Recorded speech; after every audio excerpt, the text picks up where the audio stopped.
Video special महिलांसाठी आहे।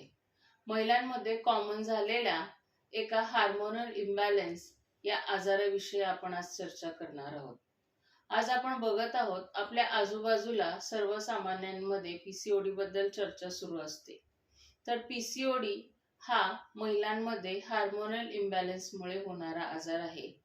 याच्यामध्ये अनियंत्रित वजन वाढ, अनियमित पिरियड्स, फेशियल हेअर्स आणि ओटीपोटात दुखणे अशी लक्षणे येऊ शकतात।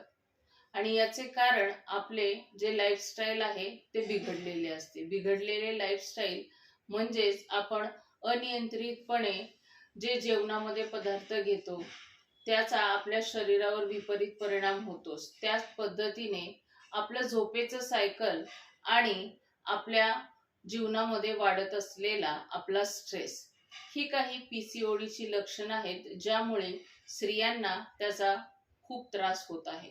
तर यासाठी काय करावं लागेल? सुरुवातीला आपल्याला आपल्या जेवणावर म्हणजेच आहारावर नियंत्रण करावं लागेल। यामध्ये आपल्याला लो कोलेस्ट्रॉल युक्त आहार घेणं गरजेचं आहे। त्याचप्रमाणे लो कॅलरीज आणि लो कार्बोहायड्रेट्स हे सुद्धा घेणं खूप गरजेचं आहे। त्याचप्रमाणे आपलं झोपेचं सायकल हे नियंत्रित असावं, ज्यामुळे 7 ते 8 तासाची झोप आपल्या शरीराला पुरेशी होईल आणि जास्तीचा स्ट्रेस घेणं टाळल्यामुळे आपलं जे पिरियड सायकल आहे ते व्यवस्थित होईल।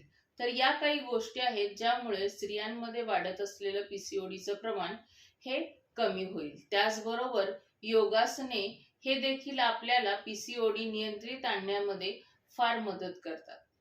धन्यवाद।